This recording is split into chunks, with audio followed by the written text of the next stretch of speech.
We are here, and it is right now. It is the UFC 309 Fight IQ podcast preview. We are here talking about every fight on the UFC 309 card, headlined, of course, by the curious main event of Jon Jones versus Stipe Miocic. Even more curious that it is for the heavyweight title, although I'm sure we will get into that. We have our main roster is back with us. That is Drake and Joe Sunzu. They will be here with me breaking down every fight. Boys, how you doing? How do we feel about I'll call it an uneven main card and definitely a curious main event, as I said, but how we feeling about the card as a whole? And Drake, let's start with you. I am one of the people that thinks this main event is absolute bullshit. I don't think it's a fight that should be happening.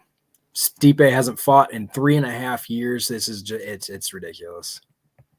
Yeah, I mean, it's hard to imagine anything else. I mean, and we'll get into some of that stuff. I mean, you say that Jon Jones isn't running from Aspinall. He literally is running from questions from Aspinall. If you followed what was going on with that report the other day, yeah, kind of absurd that the UFC is entertaining this. Although can't really be surprised that the UFC is doing too much terrible things for the sport these days. But Joe, how about you?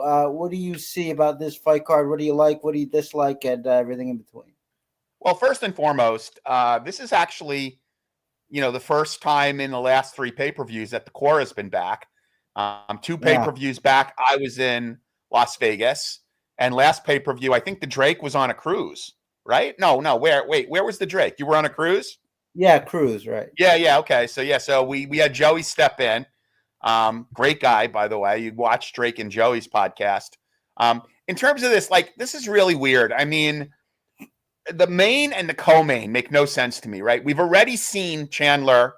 Chucky Olives. Chandler, unfortunately, has been waiting around to get into Conor McGregor's panties. That didn't happen. So he's been essentially sidelined when he could have been fighting. He's actually 2-3 in the UFC, if you can believe it. I don't know why this had to be a rematch. It makes absolutely no sense to me. I guess people are pitching it as a title eliminator for the next shot against Islam, but it doesn't really matter. Neither one of these guys can beat Islam. Chandler almost got finished by Tony Ferguson. So Chucky Olives has been there. So that makes no sense. You got 2 aging fighters in I don't know, a retirement fight. I also wonder, now, for those of you that don't know, Tom Aspinall was officially the backup fighter for the heavyweight bout in case either Jones or Stipe couldn't make it for any reason. So I'm almost positive Stipe would have fought Aspinall if Jones fell out. I don't know if Jones would have fought Aspinall if Stipe fell out. He might have come up with an excuse to not fight him. Again, I don't see him as the GOAT. Anybody who, loses to Dominic Reyes, I don't care what almost lost to Gustafsson. Look, he's a great fighter, don't get me wrong, but to call him the GOAT, please. I mean, Stipe had a good career. He actually got a win over Ngannou, which was very impressive. The second time he was kind of at the tail end of his career. I don't understand this. There's too many long favorites on this card for the main event. Come on. I think this card could have been much, much better. Yeah, incredibly long favorites. And, maybe this is the weekend of aging fighters because, of course, we have Jake Paul, Mike Tyson, which we will all get you home to see in time, hopefully. And whatever you think about that fight, it's going to probably do a lot of business. Maybe it's because of the Netflix tie-in, but a lot of people that I know who don't know anything about combat sports are asking me about it and stuff. So, we're all going to watch it and hope for an outcome and probably be disappointed, but such is life on that front. But we will get into the card. Before we do that, first, last little piece of business here. You want 10 days free trial of RotoWire, you go to rotowire.com/free. That's rotowire.com/free. No credit card required. NBA heating up, of course. NFL trudging along, and all of that good stuff. So again, that's www.rotowire.com/free. 10-day free trial, no credit card required.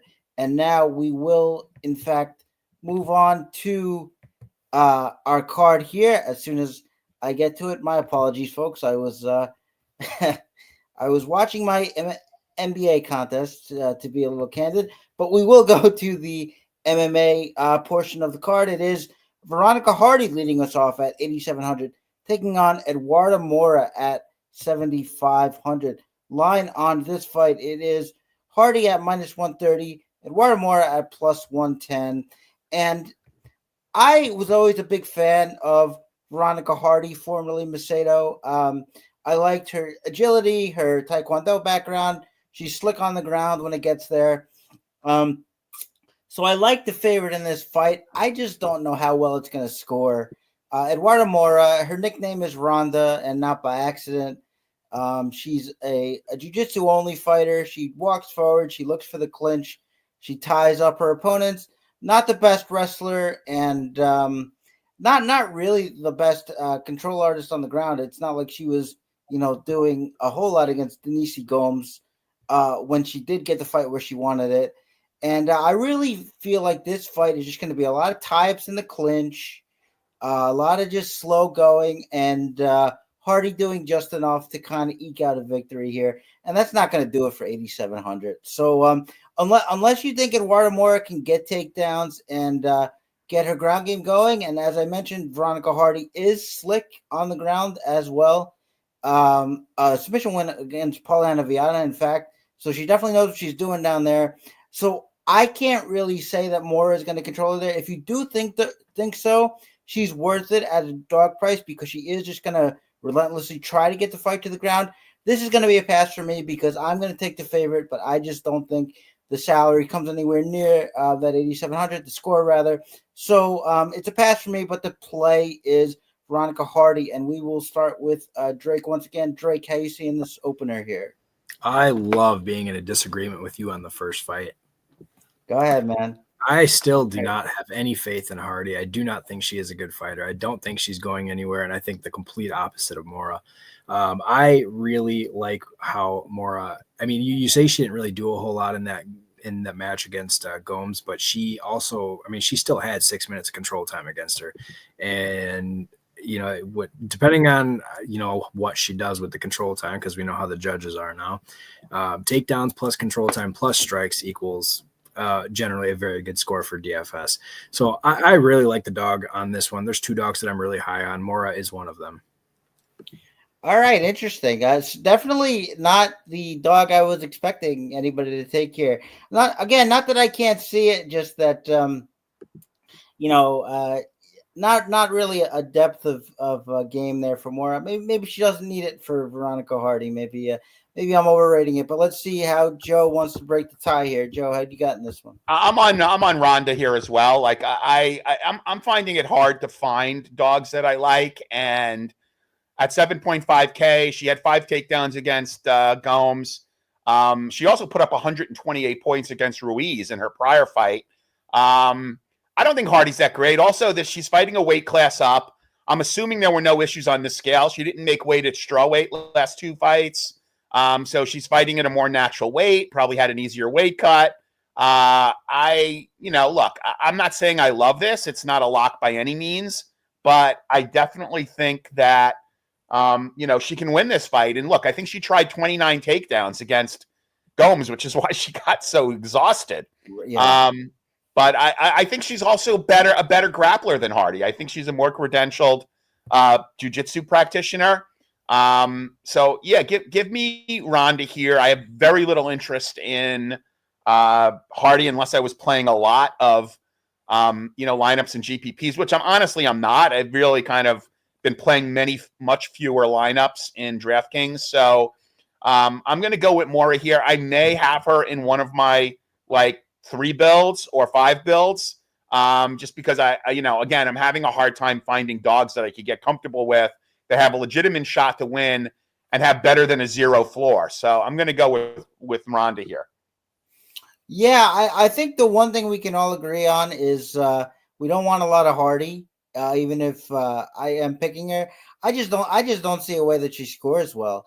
even if she puts up a lot of strikes, she's not going to be the one going for takedowns. So it's going to be pretty hard for her to get where she's going. And I didn't bring up, but I think you brought up a good point, Joe. She was really tired by the beginning of the second round in that fight. So, I mean, if she can't get her takedowns going, Mora, that is, I really think it's going to be hard for her. But again, I do think, as you say, if dogs are hard to come by and she is going to go for her takedowns, then she needs to be somebody you consider at that price. But for me, it is a no-go. But we will see how it goes there. And we will also move on to our next fight, which is Elliott at 8,800. Taking on Basel Hafez at 7,400. Line on this fight, Elliott minus 270, Basel Hafez plus 230. And Elliott's a guy who really, it showed me something in his last fight. The Val Woodburn debut, I really was not high on Elliott. I thought he really got himself into too many brawling situations when he didn't need to, and I thought he was kind of a sloppy fighter. But he really showed me something in the last fight against Parsons there. Really good gas tank. Parsons really pushed him down the stretch. He did not fade at all. He kept going for his takedowns. He kept going for the pressure. He kept throwing strikes. And so I really did flip. I like Elliott now. I like what I saw there. And Basel Hafez, not really. I mean, a guy who will go out there and fight. But maybe if I didn't see it in the Parsons fight from Oban, that would worry me a bit more. But I think he's going to be able to keep his composure. Some of the big looping strikes that Basel Hafez throws, I think they're going to be openings for takedowns. And I like Oban to get a nice, healthy score here. In fact, so my pick is Elliott here. And unlike the last fight, I actually do like the favorite quite a bit in this one. And here we're going to start with Joe. Joe, how you feel about the second fight? Yeah, I don't know, man. I mean, Hafez was the golden child in his last fight against Mickey Goll due to how he, I believe beat Jack Della Maddalena, and everybody was kind of on him, and he was a big price that he kind of squeaked by against Goll. I mean, he did have 3 takedowns. He did have 86 points. Didn't have much control time, but he certainly didn't 10x his salary. Again, underdogs are kind of hard to come by here, and he's at 7.4K. Look, Elliott's had a couple of good fights in the UFC. He's 11-2 overall. He only put up 62 points in his last fight against Parsons as a dog. Val Woodburn, who's trash. He got 3 takedowns, had 9 minutes and 58 seconds of control time, put up 102 points. I think this is a close fight. I really think this is more of a pick'em. So because it's so close, I'm going to go once again with the dog here. Again, I don't love the play, but we've got to have a couple of dogs to get some of the higher price fighters in. I don't love the mid range this week, so I'm going to go with Hafez here. Yeah, another wrestler, another dog, another guy who's going to push the pace. I just don't know if he's going to out wrestle Oban. And so, see, for Mora, that was the path, and Hardy doesn't have that path. So I could see it a little more. This one, I think Oban's the better wrestler, so it's hard for me to kind of do that there. But we will see what Drake thinks. Drake, how do you see the second fight? Yeah, this is one of those fights that I'm just not really a big fan of. There's actually a few of those on this card. I do have Elliott winning just because I think he's technically a little more sound, but I don't care for this fight. I don't care for either fighter. I don't think we're going to see a high score come out of this fight. I do think Elliott will be the better grappler. I do think that Hafez will be the better striker. But, I mean, it's really going to come down to if Hafez can keep this on the feet or not. And even if he does, like I said, it's not going to score well for DFS without a finish. So, and that finish would have to come in the first 2 rounds. But I am on Elliott. Yeah, I kind of see Oban as a little bit like maybe the Val Woodburn was kind of an iffy performance, even if he scored well. Last one, I thought he actually performed better even if he didn't score as well. And I think this one could be a little bit more of a breakout, but we definitely say it's 2 grapplers, and it could just be sort of a slower paced fight as a result, especially if they decide to stand with each other. So we will definitely see on that front. But now we will move on now to Ramiz Brahimaj I'm sorry. We'll go with the aforementioned Mickey Gall first at 8,300. Imagine him being a favorite in this economy. Taking on Brahimaj at 7,900. Line on this fight. It is Goll at minus 135. Brahimaj at plus 115. And it does sort of throw me that Mickey Gall is the favorite in a fight. Mickey Gall, I said in leading up to his last fight against Bazel that it surprised me that he was still with the company. He hadn't fought in a while. Look, I mean, the bottom line is, and I like analyzing fights, breaking down fights more so than narrative. But I mean, when it comes to Mickey Gall, this was a guy who was brought in to fight CM Punk based off of one submission on Dana White's Looking for a Fight, which I'm not even sure exists anymore. It may, I don't know. But the guy's best fight on the resume is still Sage Northcutt, and he got knocked down in that fight. So it doesn't exactly inspire confidence. I mean, there were times in his career where we thought the striking was looking better. I think those days are gone. And Brahimaj is a power wrestler, grappler. Goll is grappler as well, but has never done that well from bottom position. I just see Brahimaj basically powerhousing him here. I don't really see what Mickey Gall is going to do unless he does try to work that kickboxing. He's much more wooden than a guy like Max Griffin who did well against Brahimaj in that department. So my pick is Brahimaj here. I am kind of surprised to see Mickey Gall as a favorite, even if Brahimaj hasn't really shown us much in the organization. But this can just be an anti-Mickey Gall pick as a favorite, and I would be pretty happy with it. So my pick is Brahimaj, and we will start with Drake again. Drake, how do you see the third fight here? Yeah, you couldn't pay me to take Mickey Gall as a favorite in any type of fight. You couldn't even pay me to take him as a dog in any fight. I think he's a kind of a dog shit fighter. I go as far as to say that, but right. I am still a believer in Brahimaj. I think that he kind of lost himself in that last fight against Garimbo, and we've now seen how good Garimbo can actually be. So I'm going to kind of write that loss off a little bit. It's really going to come down to if Brahimaj can find success with his grappling, because he is a phenomenal grappler. I think Goll could actually, get tired in the later rounds, and this could be like a late third round submission type of fight. But it's definitely one you want to only take for like GPP contests, because you can't really trust either fighter. Yeah, absolutely, and I agree with you about Mickey Gall. I just don't know how that's arrived at to make him any kind of favorite whatsoever. Brahimaj, I really hope he doesn't try to kickbox for long stretches, as we've seen him do in the past, because I think that would be a mistake. I think he could really powerhouse Mickey Gall here if he decides to do it, but it's always a big if with these kind of fighters. But Joe, we'll go to you next. How you seeing this one? Yeah, I mean, look, I don't love Brahimaj. I don't really love him, but I echo what you and Drake are saying about Goll here. I honestly did not think that I was going to start this by picking 3 straight dogs. It just seems to be the way the fight card is set up. Because I led off by saying there's not a lot of dogs I really like. And again, this is a fight that Goll should win. Goll I think or Brahimaj? Goll. I think Goll should probably win this fight. I mean, okay. with all that was happening out at Factory X in Colorado, for those that don't know, there's been some strange things happening with that gym and fighters splitting off. And I think Mickey Gall and Brandon Royval split off and kind of set their own camp up here. I think, I think Goll would have a cardio edge here. I think he actually did look good in the fight against, Hafez. I believe it was a split decision. And even when he got taken down, he got right back up again. So I do think Goll should win. I don't love him as a DraftKings play.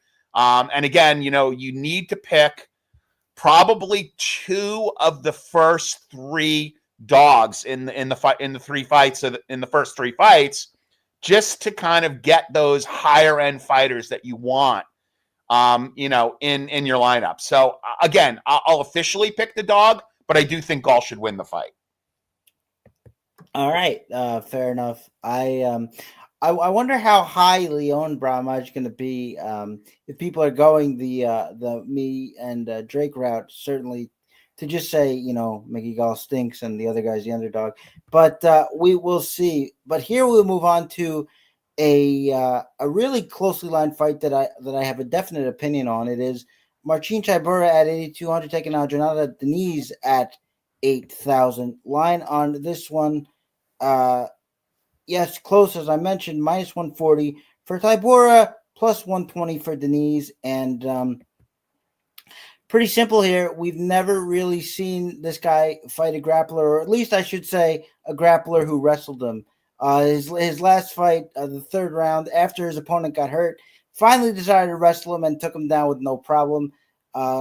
This is a kickboxer transitioning over. You never know what those guys are going to do. I wrote my article for every Alex Pereira. There's just as many guys who just wash out of the sport because they don't know how to master the wrestling or, the pacing of the longer rounds or whatever else you want to say. And Marcin Tybura is a tough guy. I mean, he had that weird submission loss in his last fight, which was actually the last time, or first time rather, he's been submitted. We certainly don't have to worry about that here. But he's a tough guy. Not too many knockouts on his resume, knockout losses, that is. And I really think he could just stay in the fight for long enough on the feet and get his grappling working. I love Marcin Tybura here.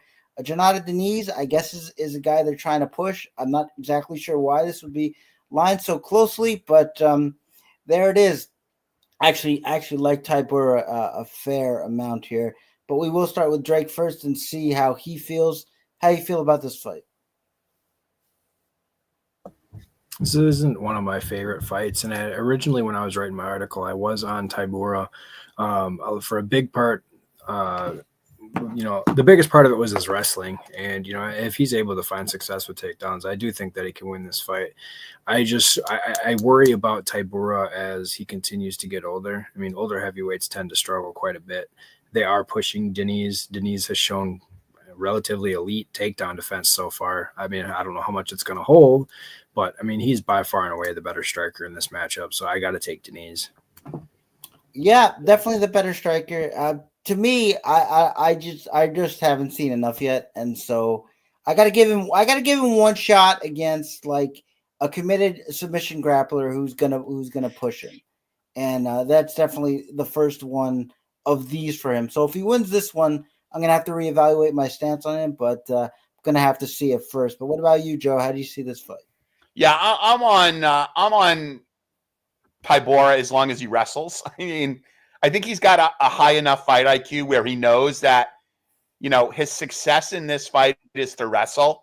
Do not kickbox with Diniz. Do not let the same person who got in the ear of Carl Williams get in your ear. Carl Williams decided to strike for 2 rounds and then finally said, you know what, this isn't working. Let me go back to what I actually do best, which is wrestle and take this guy down. And, Diniz had no answer for that. So I want to see Tybura take him down within the first 60 seconds of the fight. And I think he could ride him out. I think maybe he could even get a submission. So give me Tybura here. I'm going to add something in here, Chris, before you take back over. Yeah. I just want to point out that a lot of Diniz's wins, not only are they knockouts, but they are knockouts in the first round. Tybura is getting old. He does have 5 knockout losses. So, I mean, you could see basically Diniz just smashed the slate if he does this in the first round, which is very possible. Oh, yeah, absolutely. I actually think either one of them could smash the slate because you can have Diniz doing that, or you can have Tybura with an early sub. I mean, I really doubt that Diniz is going to have submission defense. So if it does get to that point, and I mean, Austin Lane took this guy down to control him for a round. So to me, that's the pick. Tybura does have a few knockout losses, but I think he's tough enough to get it done. But it's one of those fights where it's lined so close, and I think either one can put up a big score. So for me, it's going to be one that I am on pretty heavy. But we will move on to the next fight for now, and it is David Onama. It is Roberto Romero. Onama coming in at a heavy favorite. Of course, this is a late replacement fight. being Romero as the replacement. So Onama is at 9,700 and Romero is at 6,500. The line is just about that wide, or maybe wider. It is minus 1,200 for Onama, plus 750 for Roberto Romero. Romero is a Colin Oyama fighter, so he's trained.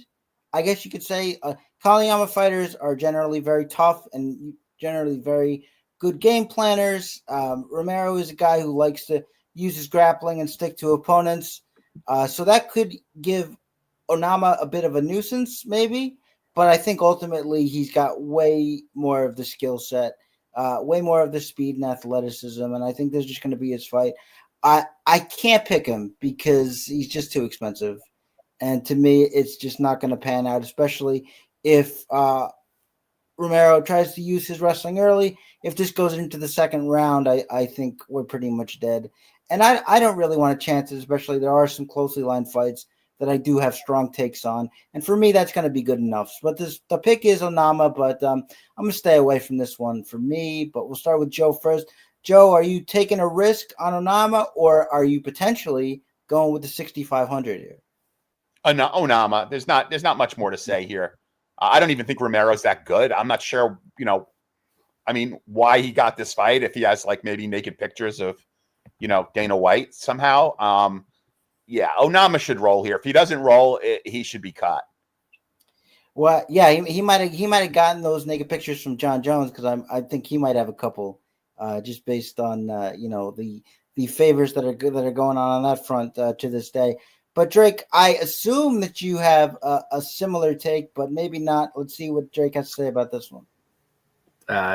Nothing else to add. Yeah. It's hard when we get because generally when we get a late replacement like this, it's a free square because they already have him in the system and they get taken out. This one wasn't put in until the fight was announced, so unfortunately we got this really lopsided salary, and there's not a whole lot to do there. If you're playing cash, maybe Romero gets enough like control time and that's what you're hoping for, because Onama at 9.8 is just absolutely ridiculous. Yeah, I mean that's the thing. Like I could see, as weird as this sounds, I could see a way clearer to picking Romero than I could Onama. Let's put it this way: if this goes to a decision, Romero's going to pay off his price. Oh yeah, absolutely. But especially in cash. But Onama, yeah, and I love David Onama as a fighter, but just way too expensive here. So it feels like we are all in agreement on this one, and we can rush up to the next fight, which is another one I have a pretty strong take on. It is Damon Jackson at 8,600 taking on Jim Miller at 7,600. Line on this fight: Jackson minus 175, Jim Miller plus 150, and I was kind of surprised to see Jim Miller this much of a dog against a guy like Damon Jackson. Jim Miller, he has been out grappled, but only by like the elite grapplers in the division. Charles Oliveira did it. Certainly wouldn't hold that against him. And Jim Miller, not only is he a wrestler, he's still got power in his hands. We've seen it. And Damon Jackson is, very much not a defensive fighter. Just tries to go in head first for those takedown attempts. And he could walk into some Jim Miller right hands here that would not be good for him. I think Jackson is probably the better grappler, all told, but Miller should be able to, at least for MMA, but Miller should be able to hold his own. And if he can and keep this in space and even win some of the exchanges on the floor, I think it's going to be a really bad night for Damon Jackson. So I like Jim Miller as a dog here. I think it's a good price. And that is my take. That's kind of where I'm going to be for the dogs in this one. But we'll start with Drake here. Drake, how do you see this one against the two veterans? Yeah, I mean, and two veterans is really what it is too. If I wish Jim Miller still wrestled and grappled a lot more. He's unfortunately just he's fallen in love with his hands, and it's because of those back-to-back, knockouts that he has. And I think that's just not a good recipe for this fight. We've seen Damon Jackson just kind of sit on you and backpack, and I've got no doubt that he'll be able to do it again in this fight. I do think that this is a really close matchup, like 60-40, but I'm on Jackson, but it's it's just one of those fights you really could go either way. It reminds me like of the Miller Guida fight. Yeah. It probably won't score very well, but it should be an entertaining fight. There's no doubt that both of these guys give it their all when they're in the ring. So if anything, it's going to be a blast to watch. Yeah, no, absolutely. And that's the thing about some of these veterans, they just throw the caution, and you always like to see him fight. But I think it's pretty close too. I mean, wouldn't shock me if Jackson got some control time, especially in the first round. But I do see Miller as kind of crafty enough to get this done. Certainly not holding that Bobby Green shellacking against him. Damon Jackson, of course, nowhere near the speed, and I think it's going to be a much more palatable matchup for Miller, and I like the price here myself. But let's see what Joe has to say. Joe, what do you see in this matchup? Look, I don't hate Miller as a dog on DraftKings. Again, he's worth mixing in maybe with some of the other underdogs, but I think if Miller wins, he's going to have to win early, which means he would be better for GPPs because I think his floor is very, very low. But if it gets past the first round, I really love Jackson. This could be a really interesting fight to live bet because Miller could have maybe a really good first round. And if he doesn't finish him, he's going to tend to gas. For those that don't know the backstory on Miller, Miller was essentially fighting for a large part of his career with Lyme disease. And that just knocks the living crap out of you. And he's kind of over it. I don't know if you ever actually get over it, but, he's at his age. He is a local fighter, so he's not traveling. He's a New Jersey guy. Doesn't live too far from us, Chris. He lives in Sparta, Jim Miller. But I actually like Damon Jackson to win here. I think he's the analysis. I can't do any better on the analysis of how Damon Jackson fights than Drake did. Backpack, he's aggressive.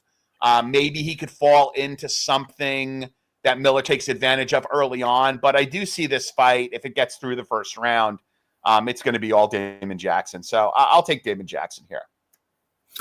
Yeah, I mean, I push back on that a little bit just because even though he was getting beat by Bobby Green pretty badly, he never quit in that fight. And I think that if this goes on, he's going to keep fighting. I mean, Jackson may win, but he's going to have to beat him. I don't think Miller is going to quit, and that's actually part of the reason I like him. But I could definitely see Jackson, again, with the blanket strategy, the backpack, as Drake said, getting some work in. So, interesting fight, and we will see how that one goes.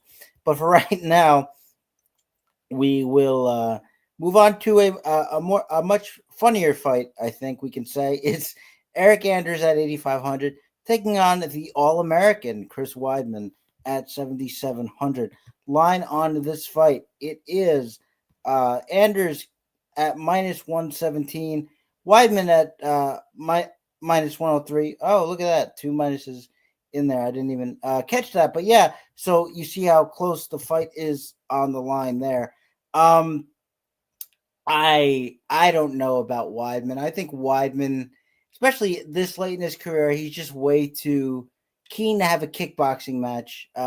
Whether that's because he can't really wrestle the way he used to anymore. We did see in one of the previous fights after his comeback, the Akhmedov fight, he ended up winning that fight, but oh my God, was he tired when the third round rolled around, as was Akhmedov, which is why he was able to do that. But there might be a reason why he doesn't want to wrestle so much anymore. And, Anders is too big, too powerful, too fast.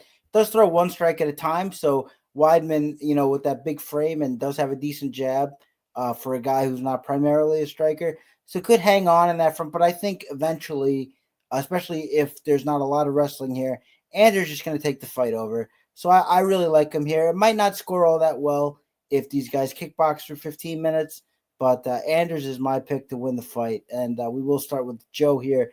Joe, how you see this one? Joe, you're muted, my friend. Sorry, guys. I was actually watching the fights on Netflix. This is something we should have probably brought up prior to actually starting our fight analysis. The UFC is going back to the old gloves. That's right, yeah. Prior. Now, the old gloves, one of the big knocks on the old gloves is it was so much easier to eye poke. using Why the do you old think gloves. John Jones wants the old gloves back? Yeah, and who else won his last fight by eye poke? Chris Weidman. No way he would have won that fight without all those eye pokes. So now we ditched the gloves, right? That were offering better protection against eye pokes for the gloves that actually promote eye pokes. And now we have Chris Weidman, who is the master of eye pokes. At least he was in his last fight. Look, Anders should win this fight. Look, you can like analyze how Anders is slowed down and, like, okay, great. But like Weidman is a shell of his former self. He would not be on this card if it wasn't a New York card and he's a Long Island guy. He's got other things. I think he's opening a gym isn't he part of the now Longo Sarah gym, or he was doing something with his brother-in-law, Wonder Boy Thompson. He's got other things going on. He's not training regularly. I'm not going to say he's coming into this fight out of shape or anything, but like, I'm taking Anders here. Look, I don't love the mid-range, so I don't love Anders here, but I really don't want any of Weidman. So, unless he gets his eye poke game going, I don't want Weidman here. I'm going to pick Anders to win.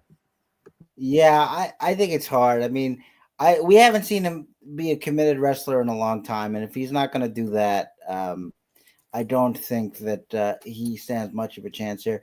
But we will see what Drake thinks if he has a different opinion. Drake, how you see this fight? Nope, I also agree. I don't like this fight for DFS whatsoever. Yeah. I think what we're going to get is that slow back and forth, just annoying jab here, jab there, kick there. And I just don't see it scoring very well. But if Anders does take this to the mat, I think he has quite a large advantage. Weidman. If Weidman takes to the mat. No, I give it to Anders. Oh, I wow, really do. okay. I really do. Okay. Yeah. I don't think we're going to see wrestling in this fight anyways. I think we might see some clinch work, but that'd be about it.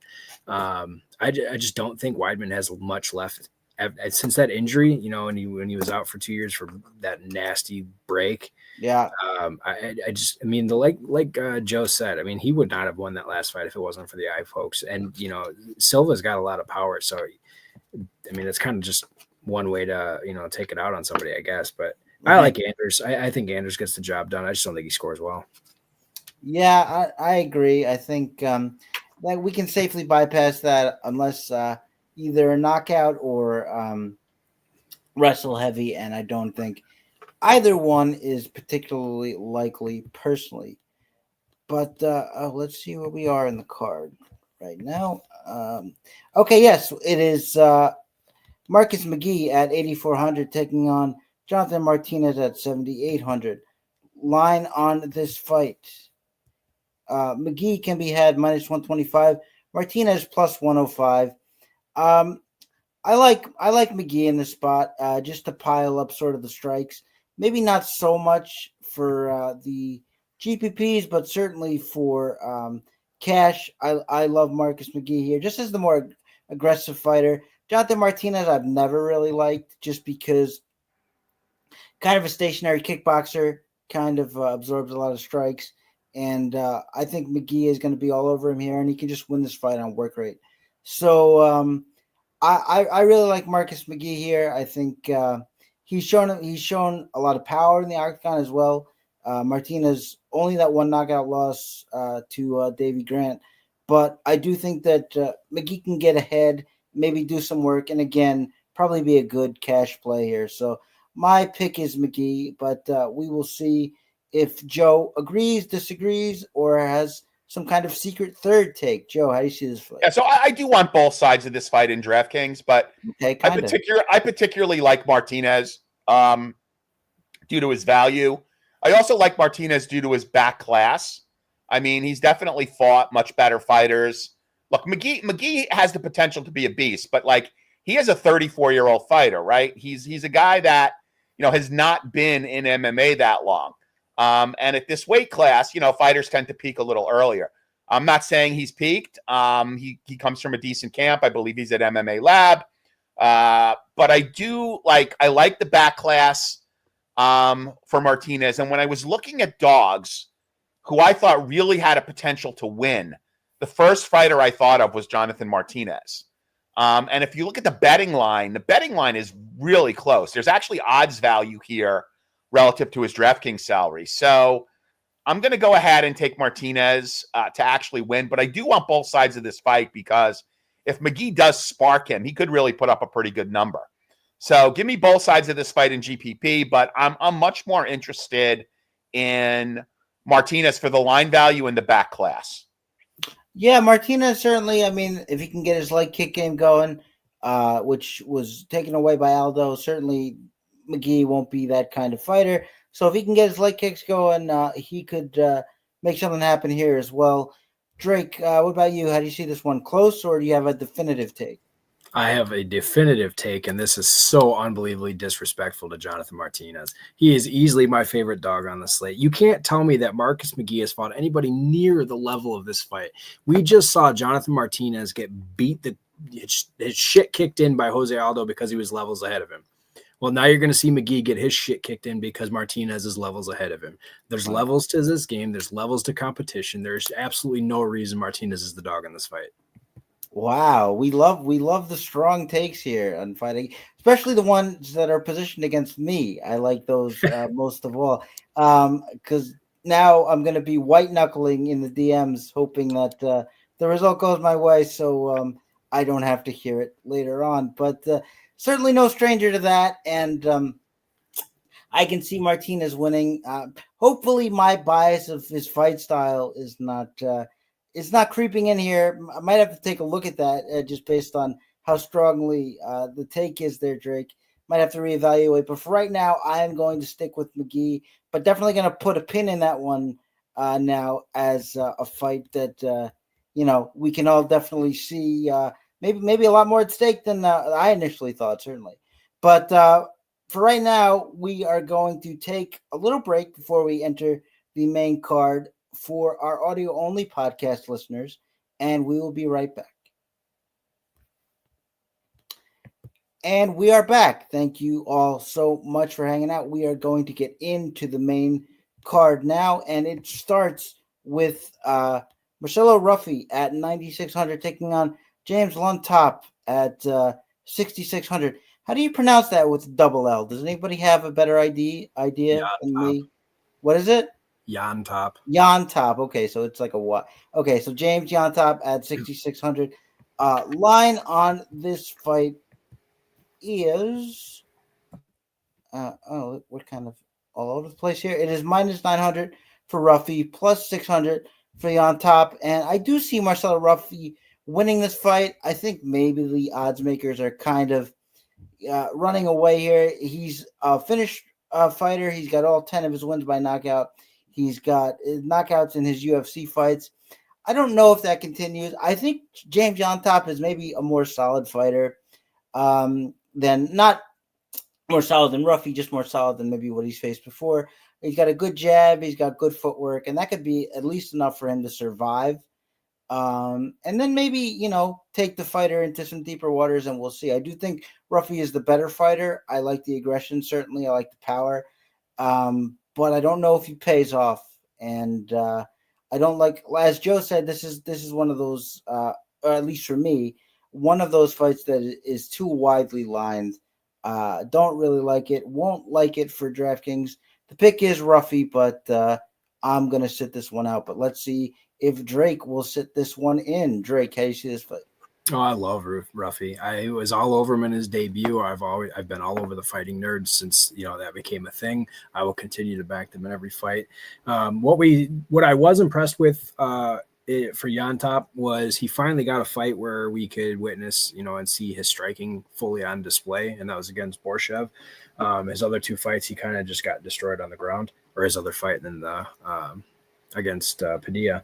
But Ruffy's power is, it's real. He stands in there. His pocket presence is just ridiculous. There's no reason that he doesn't win this within the first two rounds, which should pay off at, I think, 9,200? 96. 96, okay.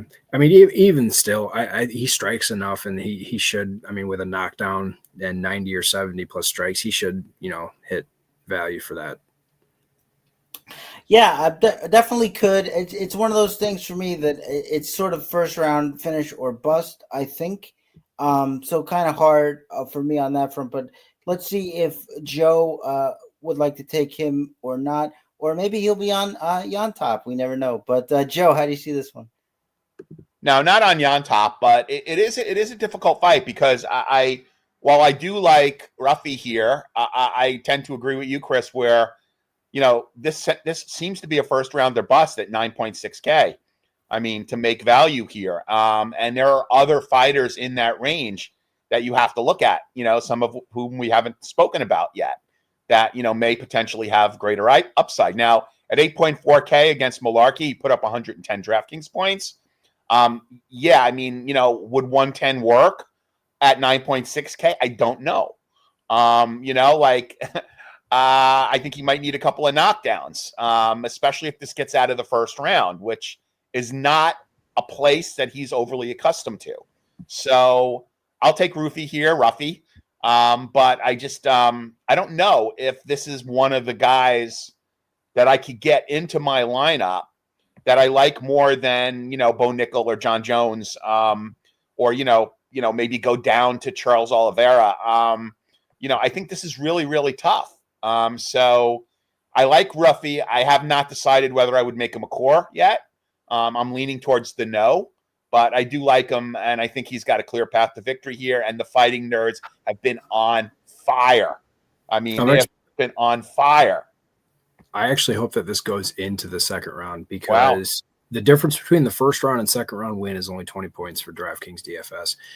And in that time, if there is even another, extra knockdown or the amount of strikes that Ruffy can put into him, we might see him eclipse 110, which is what he had in that other fight.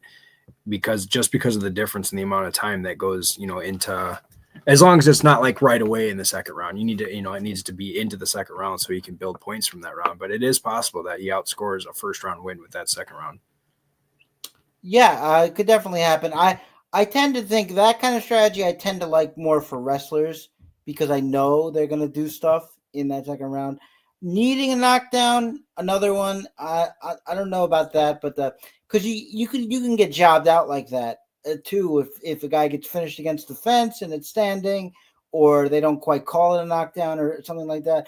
But I do agree that he could blast through his value. I just think, I mean, we should say that who was it that he fought? Jamie Malarkey is kind of a stiff breeze will knock him out these days. So not that Ruffy doesn't have real power, he does. I just don't know if that's a good measuring stick for it.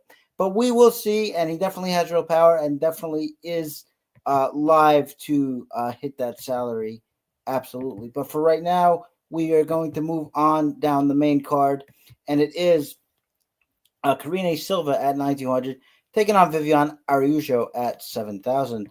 Line on this fight, Silva minus 290, Viviane Araujo plus 245. And I think this is a pretty standard. Silva just sort of gets the kind of fight she wants in the clinch and gets her takedowns and probably puts up a big score. Like I'm anticipating like a 98 to a 102 here with all the control time and takedowns and all of that. Araujo, a kickboxer who stands up tall in the pocket. I think that as long as she can collapse and get past the kicking range of Araujo, I think Silva should be able to get in, get her takedowns, and get a nice score. So my pick is Karine Silva, but we will start with Joe for this one, I believe. Yes. All right, I got it right. Wonderful. Yeah, so these are two fighters going in different directions, right? Yeah. I actually like Silva quite a bit here, and I think at 9.2K, she might go underowned. Yeah. I actually like her more than I do Ruffy. I'd rather pay down. She's put up 104, 99, 123, and 85. Now, obviously, the 85 doesn't look good, but they're all wins. And Lipsky is a toughish fighter. I mean, typically hard to finish. Dixon, she did well. I'm sorry, Dixon didn't fight her. It was Robertson. No, wait, who fought Lipsky? The Silva is Lipsky. Anyway, I do like Silva here quite a bit. Again, Araujo, two fighters going in different directions. And I think Silva is going to be sneakily low owned, as one of the few, two female fights on this card. And she has the upside to really, put a nice score up. I mean, 104 at 8.2K, 123 at 8.3K, 99 at 9.3K. She actually has 10x'd every fight. Mm-hmm. So you get 10x here. Yeah, it's not the best at 9.2K, but I certainly think she could even go above and beyond that. So give me Silva here. I like her quite a bit, and I think she's going to be low owned and could be a good pivot off of some of the better known fighters in the higher salary range. Yeah, good call on the potential scarcity there. I like that too, Joe. I think especially in this main card, she's going to go, kind of unnoticed. And I feel like we can potentially clean up on that. Drake, what about you? How do you see in our second fight into the main card? Well, if you go and read my article, you'll see that my very last sentence of that fight is Silva is one of my favorite plays of the slate and is a lock for DFS. Yeah. For me, Silva is absolutely my favorite play in the slate, as she has been in all of her fights. I absolutely love the way she fights. She knows how to strike. She knows how to clinch. She can work on the ground. This is a fighter we will see in the top 5 very soon. She will challenge for the title. I'll continue to back her until she proves me otherwise. Yeah, I agree, especially this matchup. Incredibly solid, incredibly kind of just feels like a springboard fight for her, and I think she is going to get it done as well. So definitely, I think we're all agree here is just sort of a fighter that you do have to kind of pay up for, but is worth it, especially in the face of some other fighters that are expensive who might not return that kind of value. But it's time for we just skip this next fight. Yeah. Well, no, I was gonna say it's time for the meme fights, but it is. We'll try to go as quickly as possible through some of this. It is Bo Nickal at 9,800 taking on Paul Craig at 6,400. The line on this fight, I'm not even sure if it's necessary for me to say, but minus 1,500 for Bo Nickal. Plus 850 for Paul Craig. And I mean, look, I'm just gonna say it shouldn't be that wide, okay? We got a guy who likes to wrestle. Craig is one of the slicker jiu-jitsu players on the ground. We know that Bo Nickal's good with his jiu-jitsu as well. Was it Craig Jones? He beat in a jiu-jitsu match somebody, one of the big jiu-jitsu players he beat in a jiu-jitsu match. Somebody can correct me out there if they know it. But suffice to say, look, Bo Nickal hasn't looked that good. He didn't even look that good against Cody Brundage, where Brundage was just kind of shucking him off for takedown attempts. So I don't know, man. I'm gonna pick Bo Nickal just because I can't pick Paul Craig. He just doesn't do enough offensively. He never has. But if he gets like a sneaky sub on Bo Nickal, am I gonna be that shocked? I'm really not. So if you're playing 100 lineups, put them in 5 of them or 10 of them, I guess. But the pick is Bo Nickal. I don't know how quickly he gets it done though. This is what we should move on to. I think the more important thing is that I'm not paying 9,800 for Bo Nickal. I'm just not doing it. You're probably not going to sub Paul Craig, and if you knock him out, it's probably going to come later in the fight. The only people who have knocked him out really quickly are the really big punchers. And despite what Bo Nickal did to Val Woodburn, that is not him.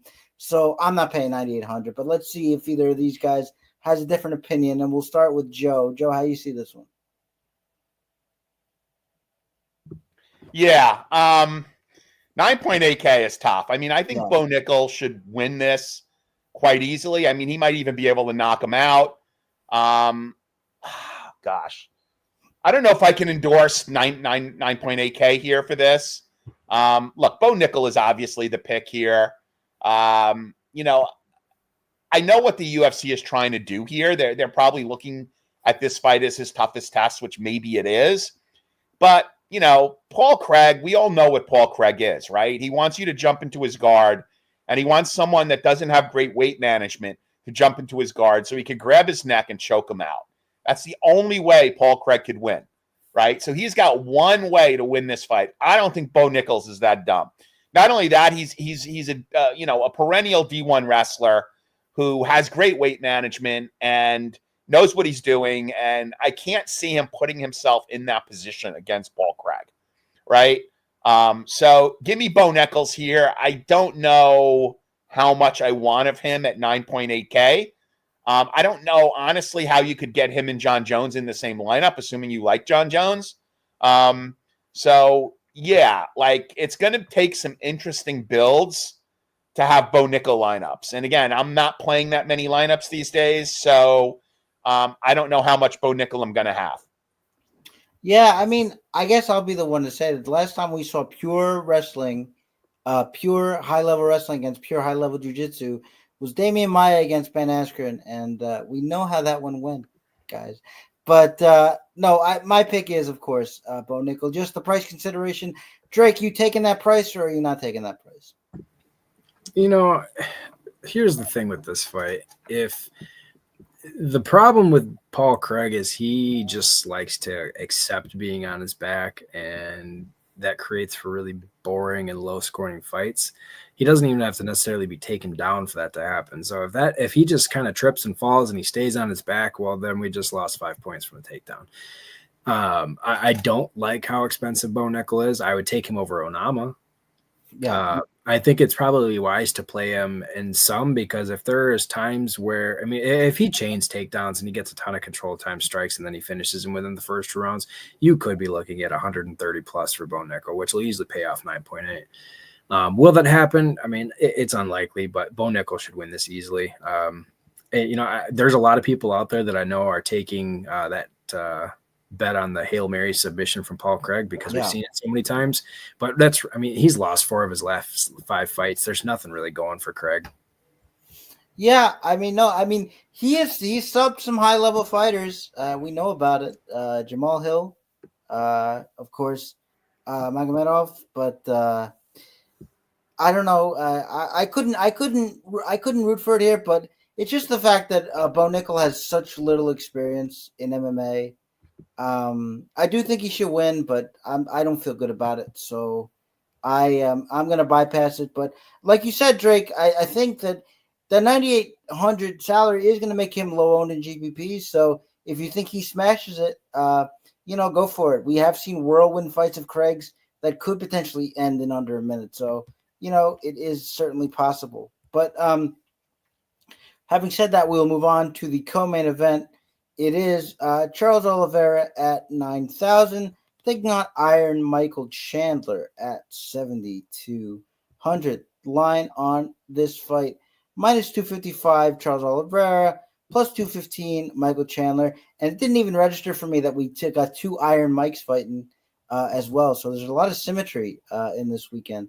But I think Joe said it earlier, and I wouldn't be surprised if Drake feels the same way, that I don't know why this rematch needed to happen. It was a pretty definitive ending. Aside from the fact that it's going to be fun. It's going to be a fun fight while it lasts. There's no question about it.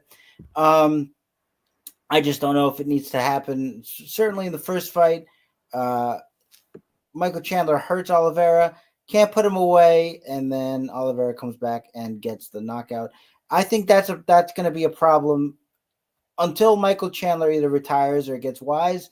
He's just not a great finisher right now. He's way too manic when he hurts his opponents. He just sort of, especially in that Dustin Poirier fight, I thought he had a real opportunity to put Poirier away, just didn't find the shots. And Oliveira fight, he was able to do that little head fake thing on the ground way too easily. I just don't like him. Guys at this level, they're good at recoverability. Charles Oliveira certainly is that and has the deeper skill set. So when you put all that together, how can you not take Charles Oliveira? I think it's necessary. Of course, we can add in that, as Joe said in the beginning, that Chandler wasted all that time waiting for a Conor McGregor fight that the rest of the world knew wasn't going to happen quite a bit sooner than he did. So it remains to be seen how he's going to look back in the octagon. But even if he had a full camp and was ready to go and was active, I would probably still take Oliveira in this spot. He is my pick. I like that at 9,000. I think it probably ends in a finish, as most Chandler and Oliveira fights do. So I like Charles Oliveira quite a bit here. But we will start with Drake for the co-main event. How do you see this one against the 2021 rematch? I agree. I don't think that this is a fight that should be happening. I actually don't think that Chandler should be in the UFC. I don't think he's a good fighter. I think he's so full of himself. I think that there are so many flaws to his game. If he would implement his wrestling the way he wrestled 10 years ago, not even, 5-6 years ago, then yeah, he'd probably be excellent. But for whatever reason, all he wants to do is strike. He makes dumb mistakes. He's got a terrible fight IQ. For a guy that could be so complete, I don't understand why he fights the way that he does. So I like Oliveira. I think he gets this done in under 2 rounds. I wouldn't be surprised if he submitted him in the first round. Yeah, and I definitely concur there. Probably the high level fighter with the worst fight IQ maybe I've ever seen. Just really bad mistakes when he has advantages in these fights, which is maybe why he so blatantly cheated in that Dustin Poirier fight, and then got salty that Poirier felt some kind of way about it. I don't know how that works, but remains to be seen. But yeah, I do think that it is Oliveira's fight, but we will go to Joe. Joe, how do you see the co-main event? Yeah, I agree with everything you guys said. I mean, Chandler is a fast switch muscle fighter, and that's how he fights. And unfortunately, if he doesn't get his finish quickly, it's not going to work for him, except against the washed-up Tony Ferguson. But yeah, he came very close to putting Oliveira away in the first round. I actually was at that card in Houston. It was the first UFC card outside of, Fight Island or the Apex. I saw that card in Houston, and that was a good, he came back and obviously, clocked them in the second round and put up 109 points, I believe. So I'm not really sure why this fight needed to happen unless, Chandler wanted to get a payday, but look at all the fights that Oliveira's had since Chandler last fought. Yeah. I mean, it's absolutely crazy. And again, we discussed earlier, this might be considered an eliminator fight for the next shot at Islam, which again is not a prize for anybody, if you ask me, at least either one of these guys. So yeah, I'm with Chucky Olives here. I think it could be a decent DraftKings play at 9.2K. It's going to be difficult to get him in the same lineup with John Jones.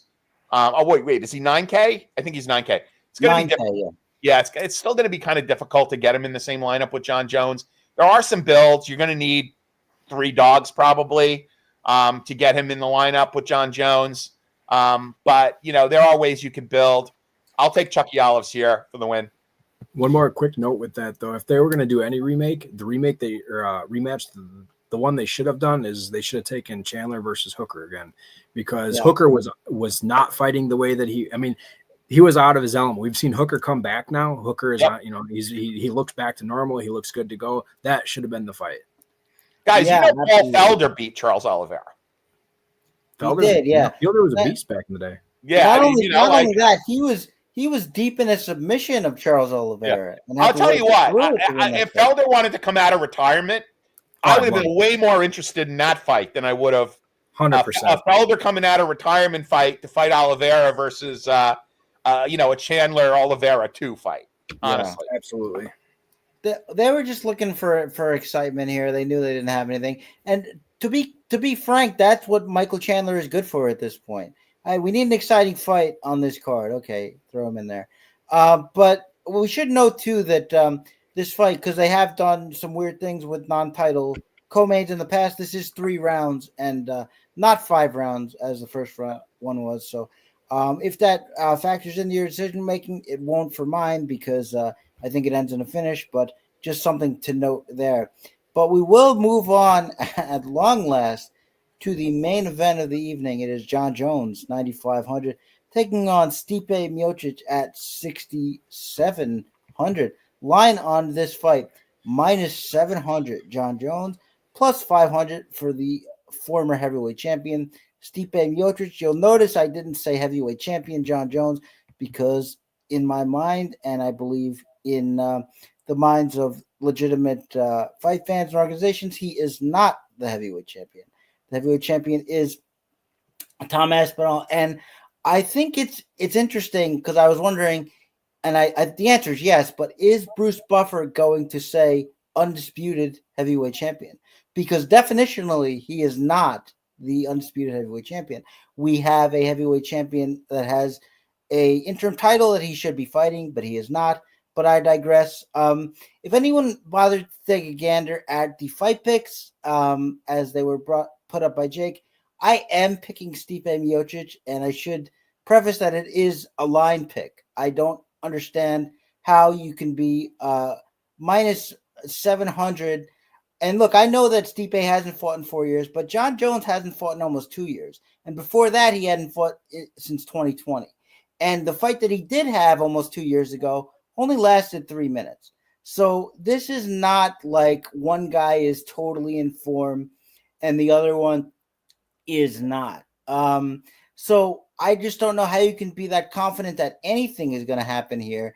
The other thing I'll say is that even if you think that John Jones can out-wrestle Stipe, which remains to be seen, we know what happens when guys go up in weight. Stipe is clearly a better grappler than Cyril Gane. And the other thing I wanted to note is we've never seen John Jones get hit by a heavyweight. We don't know what's going to happen when that happens. Throughout his career, John Jones has been really good and really durable, but he's never been hit by a heavyweight. And Stipe Miocic, in his day, which of course is not anymore, was a big puncher for the division. So I don't really see how we can put our trust in John Jones in any vector here. I don't like him for DraftKings either. 6,700 for Miocic. It's still a former champion. You can say he hasn't fought in a while, but again, neither has Jones. And at heavyweight, let's be honest, there isn't that much of a learning curve to get back in. It's heavyweight. John Jones, for what you can say about his fight, the takedown was nice, whatever you want to say.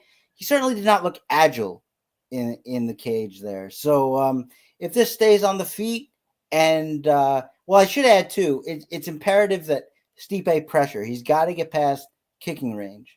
If he can do that, can he outbox John Jones? I really don't have a doubt that he can do that. So it's gonna be some of the other things I'm gonna worry about, namely the takedowns and the kicking range. But if he can get and the clinch, he's got to be in that specific boxing range. No clinch fighting either. But if he can get past there and kind of throw his weight around, I actually like Stipe. Again, we have no idea what this is going to look like. It could end with John Jones sparking him in the first round.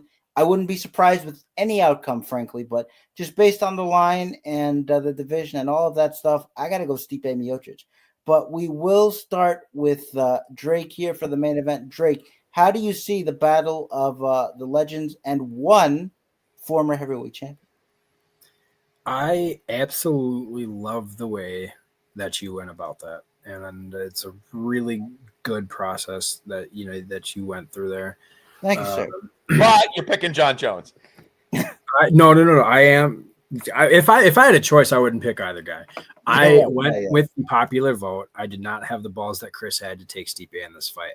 Biggest reason was the 3.5 years being out, and I just that's a long time to be out of a ring.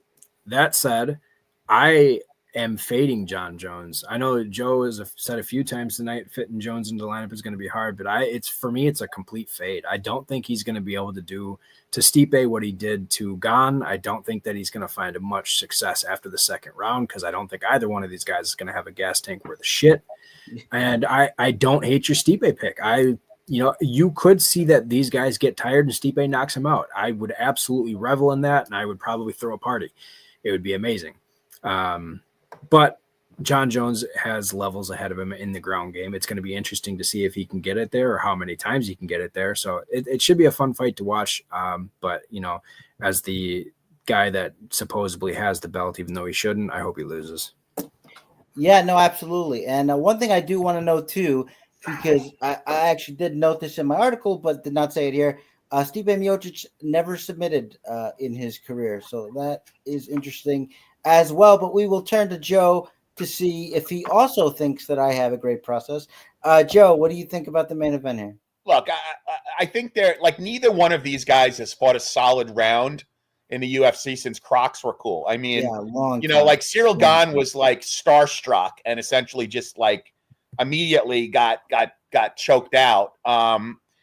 You know, Stipe hasn't fought since, that goat, set Chicago on fire. Fireman joke. So yeah, I mean, how does anybody know how this is going to look? I mean, like, oh, you're going to say that you like John Jones because Jones has fought like more recently than Stipe, but like, has he?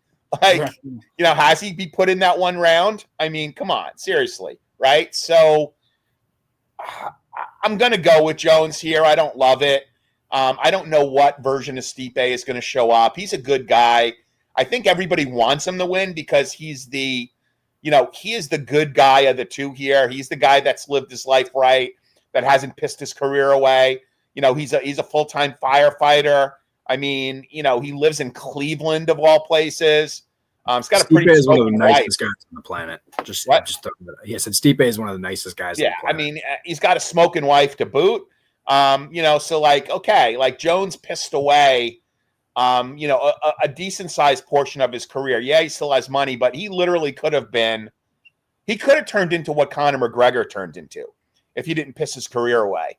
Conor McGregor got into, cokes and gangbangs, after he got like famous, like, and made money and had a lot of fights. Like Jones could have turned into that. So I don't know, man. I'm just so frustrated when a guy with that kind of talent just pisses it away. So yeah, I would love to see Stipe win. I think it would be kind of cool. I might have to just put one lineup together with Stipe in it just in case it does happen. Yeah. But I don't think it's going to happen. So officially my pick is John Jones. Well, just as long as everybody's rooting for Stipe, I'll take the Jones picks because I understand that technically he is the guy that is more in form, having fought more recently and still taking down a good guy in Gane, even though I've literally never seen someone get guillotined like that with their, sitting long-sitted against the fence. We've seen 10-finger guillotines, like where you press your chest up against their head, but we've never seen anything quite like that. So I don't put too much into that. And Stipe is the pick. Again, I'll be just as surprised as anybody, or I should say curious, wondering what we're going to see. But that's about the extent of my fandom there, unless Stipe does win. But that is the fight card. Thank you all so much. Right now, we are going to transition to hot takes. If you don't know how this works, you're a first-time listener of the show. We take a line that has a little juice on it, and we explain to you why it doesn't, or it should have more, rather, and we give it to you as a play that is more likely to hit than what the line suggests. All right, boys, hot takes. Offer them up. So this is not a hot take, but it's a parlay that I like. I mean, really hard to find any value here just because of so many long favorites, but here it goes. I like Silva, Carini Silva to win, minus 298. Marcin Tybura to win, minus 142. And then I'm going to go with Onama to win inside the distance and Ruffy to win inside the distance. So if you take those four plays, and I'll repeat them, you get 4-1. I kind of like that. It's plus 400. So you got Silva to win, money line, minus 298. You have Tybura to win, money line, minus 142. These odds are from courtesy of DraftKings. You've got Onama to win by any knockout, submission, or DQ, a.k.a. inside the distance, minus 250. And you got Ruffy to win, which I think this is probably the best line of the bunch. You got Ruffy to win by any knockouts, submission, DQ, or KO, a.k.a. inside the distance at minus 175.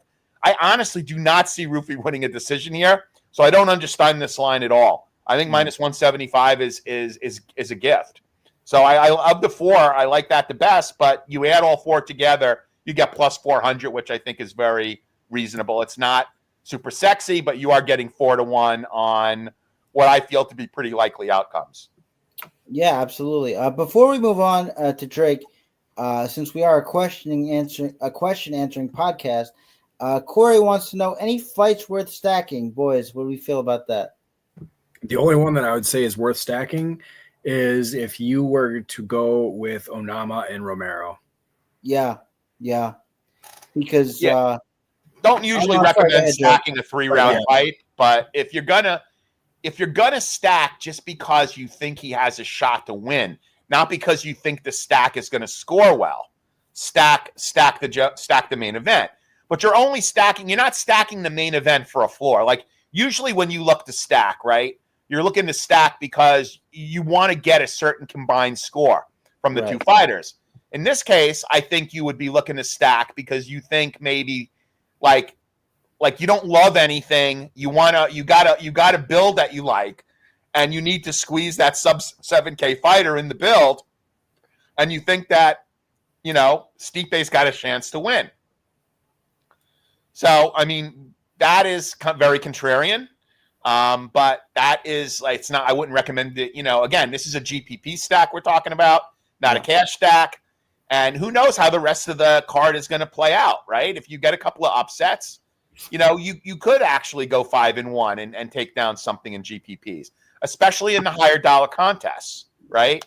Maybe not the main, the $25, 200,000 on top, but like maybe one of the higher dollar contests, you could stack the main event in a GPP. So I don't love anything in cash to stack, but the only thing I was thinking was potentially Jackson Miller. If you got Jackson with some control time, and then later on Miller comes back and knocks him out, that could be. But that would be your dream scenario. So essentially, no, I would say that I don't see any. But if you had to reach, I think that the picks here, the Onama one, and I like Miller. Jackson could potentially be, but I think unless you're dealing with 13, 14 fights, I really don't like doing that anyway. I think you have enough options to. You don't have enough to weather the stack, especially in a 3-round fight. But we will move on now to Drake with the hot take. Drake, how do you see this one?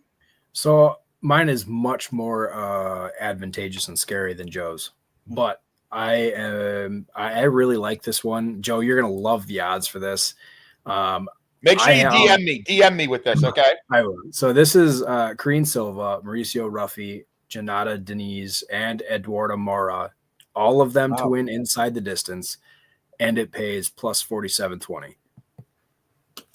Wow. I think people forget how good of a finisher Mora is because of the fight against Gomes, but she's finished 9 out of her 10 fights. She's got 4 knockouts and 5 submissions, and I don't think Hardy is a threat.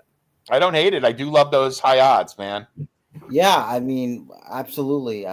If we're looking for juice on this on the hot takes, you certainly gave us that. Mine is not going to be nearly as sexy, and although we were talking about the knockouts of Stipe, if he potentially gets one, we're looking for things that are juice that might come in. And for me, I really see a go to decision as pretty likely for plus 350 here, especially if this gets past the first round. I think Drake said it.